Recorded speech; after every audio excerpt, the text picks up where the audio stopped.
5 घंटे के धरने के बाद आखिरकार सरकार और प्रशासन ने राज्यसभा सांसद किरोड़ी लाल मीणा की मांगे मान ही ली। उदयपुर के आदिवासी इलाके में महिलाओं की ट्रैफिकिंग को रोकने के लिए किरोड़ी लाल मीणा सोमवार शाम लगभग 4 बजे उदयपुर कलेक्ट्रेट में धरने पर बैठ गए। उनके साथ कुछ आदिवासी महिलाएं भी थी जिनके साथ ज्यादती हुई थी। इन महिलाओं के साथ मीणा लगभग 9:30 बजे तक कलेक्ट्रेट में ही रहे। इस दौरान महिलाएं और उनके बच्चे कलेक्ट्रेट में बिस्तर ले आए। कलेक्टर के दफ्तर के बाहर गार्डन में ही इन्होंने डेरा डाल लिया। इस बीच पुलिस से 1-2 बार मीणा समर्थकों की बहस भी हुई, मगर आखिरकार प्रशासन को मीणा की बात माननी पड़ी। मीणा ने कहा कि थानागाजी की ही तर्ज पर 5 लाख रुपए और एक मकान दिया जाएगा। नौकरी इसलिए नहीं क्योंकि कोई भी पढ़ी लिखी नहीं है। इनके पालन पोषण की दृष्टि से बड़े पैकेज की मांग की है। आर्थिक सहायता और मकान की घोषणा कर दी गई है। पूरे जिले में 351 प्रकरण जानकारी में आए हैं। इन 8 में से 4 में FIR दर्ज हुई है। जिनकी FIR दर्ज हुई है उन्हें ये सहायता दी गई है। अब 351 में से जानकारी लेंगे और उसके बाद इन पर एक्सरसाइज की जाएगी। बाकी के मामले में विस्तृत जांच की जाएगी और उसके बाद वही पैकेज दिया जाएगा। मीणा ने इसी तरह पिछले दिनों सामने आए झाड़ोल के धरियावद में रेप के मामले में भी सरकार से समान पैकेज की मांग की है। मीणा ने कहा कि इन्हें भी इसी तरह का पैकेज दिया जाना चाहिए। साथ ही थानागाजी की तर्ज पर अगर पीड़िता पढ़ी लिखी हो तो नौकरी भी देनी चाहिए। इससे पहले किरोड़ी लाल मीणा ने मीडिया से बातचीत में कहा था कि आदिवासी इलाके में जबरदस्त गरीबी, भुखमरी और बेरोजगारी है। राजस्थान के आदिवासी इलाके के युवक युवतियां मजदूरी करने के लिए गुजरात जाते हैं।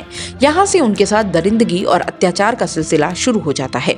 आज से 2 महीने पहले मुख्यमंत्री की जानकारी में डाला था कि 1200 युवतियां दलालों के जाल में फंस गई हैं और उनका निकल पाना मुश्किल है। पुलिस को सक्रिय करें, एंटी ह्यूमन ट्रैफिकिंग यूनिट को एक्टिव करें, लेकिन अब तक ऐसा नहीं हुआ है।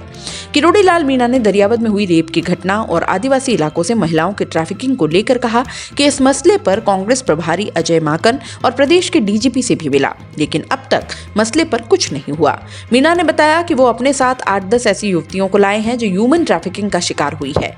मीणा ने इन युवतियों के लिए कानून के हिसाब से तय मुआवजा देने और इनकी पैरवी कोर्ट में सरकार द्वारा करने की मांग की है।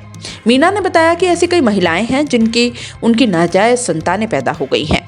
कुछ ऐसी हैं जिन्होंने गर्भ धारण कर लिया है, कुछ को पूरी तरह खराब कर दिया गया। 13-14 साल की बच्चियों को बंधक बनाया गया। जिन्होंने गर्भ धारण कर रखा है उन्हें कौन सा समाज स्वीकारेगा? ये कैसे अपना समय और जीवन गुजारेंगी? मीणा ने इस मामले में स्थानीय पुलिस, गुजरात पुलिस और दलालों की मिलीभगत बताई और मामले की जांच CBI से कराने की मांग की है। ये मांग की थी कि थानागाजी की जिस दलित महिला के साथ गैंग रेप हुआ था उस तर्ज पर इनको आर्थिक पैकेज दिया जाए।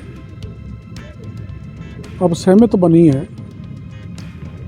कि इनको उसी तर्ज पर ऑलमोस्ट 5 लाख रुपए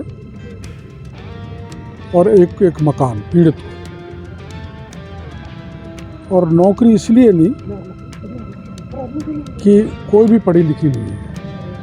जितनी भी पीड़िता मैं लेकर आया हूँ मेरे को ऐसा आभास था ये 8वीं 10वीं पास ही थी। और बाकी जो मैंने विशेष बात आपको कही है कि इनके जीवन को पालन पोषण की दृष्टि से जो बड़ा पैकेज की मांग की है उसका सरकार के स्तर पर बात की जाएगी, जिसकी अनुशंसा कलेक्टर भी भेजेगा। इवेंट में गेस्ट बनकर आएं और सारे अरेंजमेंट्स हम पर छोड़ दें। हम है ना, अपना इवेंट SK इवेंट से बुक कराएं और हो जाएं टेंशन फ्री। फिर चाहे शादी हो, पार्टी हो या हो कोई कॉर्पोरेट इवेंट, अरे चले कहां, दिए गए नंबर पर कांटेक्ट करें। दोस्तों, CBC न्यूज आपके सहयोग से लगातार बढ़ता जा रहा है। स्वतंत्र पत्रकारिता का सहयोग करने के लिए आपका धन्यवाद। सबसे पहले तो जिन लोगों ने हमारे चैनल को सब्सक्राइब नहीं किया है तो पहले सब्सक्राइब करें, जिसका कोई शुल्क नहीं लगता और बड़ा आसान है। बस नीचे दिख रहे लाल सब्सक्राइब के बटन को दबाना है और पास में दिख रहे बेल आइकन को भी दबाना है, ताकि आपको अपने CBC न्यूज के हर अपडेट्स मिल सके। हमारे इंस्टाग्राम पेज और फेसबुक पेज को भी लाइक करें, फॉलो करें। वहां पर भी आपको मिलती है तरह तरह के अपडेट्स। हम पूरे राजस्थान से आपके लिए लाते हैं वो खास खबरें जो आपके लिए जरूरी है, और वो भी पूरी बेबाकी के साथ। पत्रकारिता के इस मुश्किल दौर में आपकी आवाज जिम्मेदारों तक पहुंचाना ही हमारा लक्ष्य है और ये आपके सहयोग के बिना संभव नहीं है। हमारा सहयोग करें, स्वतंत्र पत्रकारिता में अपना योगदान दें और ज्वाइन बटन पर जाकर सदस्यता लें, चाहे सबसे छोटी सहायता के रूप में ही क्यों ना हो। जनता की बेबाक आवाज बने रहें, उसके लिए सहयोग आपको ही करना है। सब्सक्राइब करिए और ज्वाइन बटन पर क्लिक कर सदस्यता ग्रहण कीजिए।